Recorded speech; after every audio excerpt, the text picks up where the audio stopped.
नाज़रीन अवामी न्यूज़ में खबरें सिलसिलो जारी है। इन वक्त काज़ी अहमद मां खबर ॾींदा आहियूं त काज़ी अहमद लॻ ॻोठ सवाई राहो जे रवासी पौरहित मोहम्मद اسماعيل जूणेजो, हाजी जूणेजो, गुलाम जूणेजो, अयाज़ राहो, मोहम्मद असलम राहो ऐं ॿियनि ॻोठाणनि तालका प्रेस क्लब अॻियां एहतिजाजी मुज़ाहिरो कयो ऐं प्रेस कॉन्फ्रेंस कंदे चयो आहे त जेता आसिफ शाह आयो ऐं असां ते हमलो कई ऐं फैक्शन लीग जो अॻुवाणा जमाल शाह जो आहे।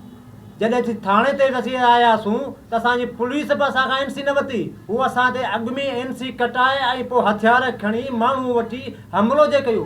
तंहिंमें 200-250 माण्हू हुन सां विंगो गाॾियूं रिपीटर। पोइ मुंहिंजो पीउ जॾहिं हुन वटि क़ुर शरीफ़ खणी आयो आहे त बाबा तूं असांते हमिलो छो थो करीं, मसइलो छा आहे? त हुननि असांखे माउ भेण ते गारियूं ॾिनियूं, जेको घर बि मुंहिंजो, ॿार बचा पियो आहे, हर शइ सॼी दुनिया ॾिठी। हीउ कहिड़ो इंसाफ़ आहे? वाटर असांजो बंदि थो करे पाणी जो, अॼु टटर बि करायो, हर शइ करायो, जेको टटर वारे असां झले त तुंहिंजो छा?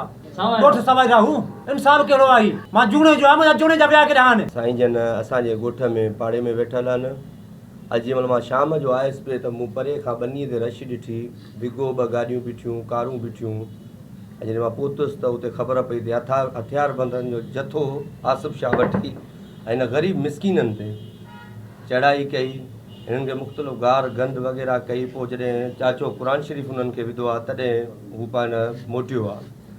हिकिड़ो त उतां जीअं असां आया आहियूं थाणे ते त SHO जेको आहे सो पहिरियां त फ़रियाद लाइ हाकी, वरी फ़रियाद तां फिरी वियो।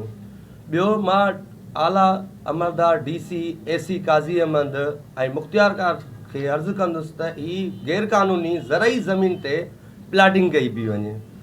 उन प्लाटिंग ऐं ॿियो वरी हिकिड़ी चोरी बि सीना ज़ोरी। हीउ गैर सियासी हिकिड़ो माण्हू आहे जेको माना हुननि विहारे छॾियो आहे। हाणे हू जेको आहे मुख़्तलिफ़ मनमानियूं करे हिकिड़ो वॾेरो ठही वियो आहे त बाबा मां जेको आहे ज़ुल्म कंदो रहंदो। मज़ीद खबरों और तफसीलात के लिए विजिट करें हमारी वेबसाइट www.awamiNewsHD.com।